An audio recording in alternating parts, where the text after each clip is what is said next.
Hello, today I'm talking to Senior Analyst Gavin Rabbolini about a recent trip that the team undertook to Shanghai and Hong Kong.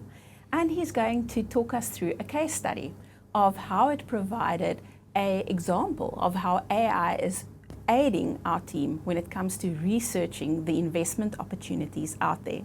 So Gavin, welcome. Thank you. To kick us off, maybe can you provide an overview of our 3M investment process? Yeah, of course. So I think what's really in our wheelhouse is when we could find quality businesses with good management teams that's temporarily out of favor or gets mispriced by the market for some reason.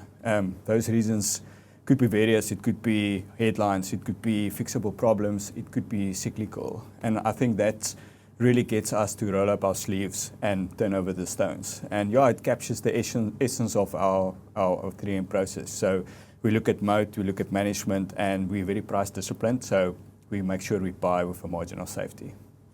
So I imagine that as a seasoned investment professional, you have a list of objectives and goals that you want to achieve from a trip like this to get maximum value out of it. Can you share some of the thoughts and processes that you went through as part of this? Yeah, thanks. I think we had a fantastic opportunity. We attended two well-renowned conferences, the JP Morgan China Conference and the UBS Asian Conference. And we even managed to squeeze in an AI industrials tour over the weekend. So lots of ingredients. So it almost makes you feel like you're going into the MasterChef pantry for the first time. It's all there, but you have to have a plan to like filter through and make sure you have a productive meeting.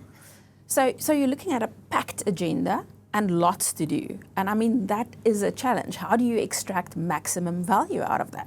So can you provide us with an overview of how you specifically leveraged AI in this scenario to help you get maximum value out of a conference and a research trip like this? Yeah, I think in our case, it was a force multiplier. I think AI is wonderful if you have a credible investment process and you still need good judgment. That's where the investment professional comes in. But just to give you the results, I think we typically would have been happy with like 3 great ideas coming back from a trip like this, but I think we got around about 9. So call it we've been 3 times as productive. Yeah, so I think let me take you through the process a bit. Obviously, you're faced with hundreds of companies. There's plenary sessions, there's analyst sessions, so the pantry is really stocked.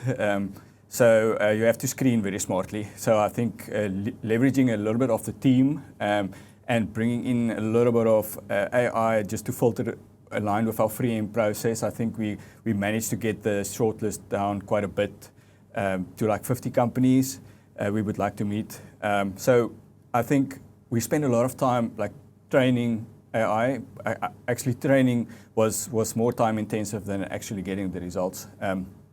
So think about a junior asset management analyst. So there's a training process and there's continuous feedback into that based on the results you get out. And we're fortunate we cover quite a lot of companies in the team, so you can use all those as case studies. So screening to narrow it down is super important. I think what we then did is obviously our prep time is also quite limited.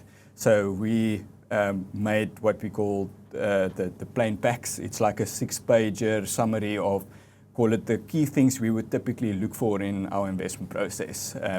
Obviously at a higher level, but it sort of gets you into the right context and into the right areas. So yeah, that we could, because we condensed it so well, and it actually multiplies your judgment aspect. So while you're on the plane, you can cover a tremendous amount of companies, really. Yeah, and then finally, I think the third thing that really helped us was attending the meetings with an AI assistant. It's the first time I've done that.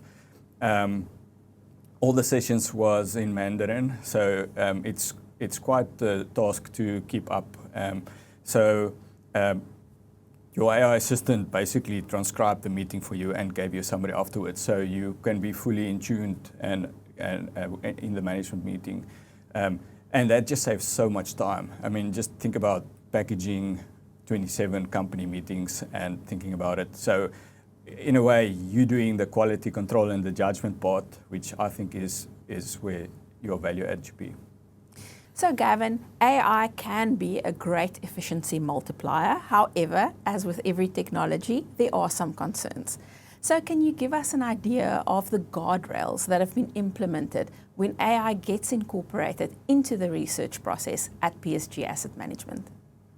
Yeah, I think to have the right mindset, I think whatever you're busy with is exploratory. So while you're exploring, you're mindful of the obvious pitfalls.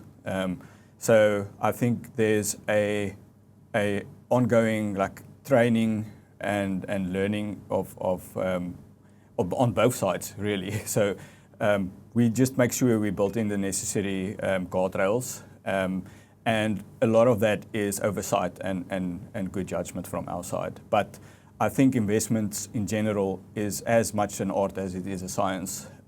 So we have to embrace this technology, but I think the real essence lies in the art, and that's still where we can add the value. So you went on this trip, had a great experience, came back with some really good new ideas. Is that the end of the process? Or how is PSG Asset Management continuing to learn from it and extracting more value for our clients?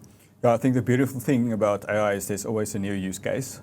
So when we got back, we actually thought of putting all of this data and transcripts into a database and allowing each of the fund managers to ask it their own questions, and that would be relevant to their specific fund mandates, their specific risk parameters and diversification strategies. So yeah, it's still ongoing in the background, so let's see what we get. Gavin, thank you so much for joining me today and providing us with a case study on how PSG Asset Management is incorporating AI into its research process. That's a pleasure. Thank you.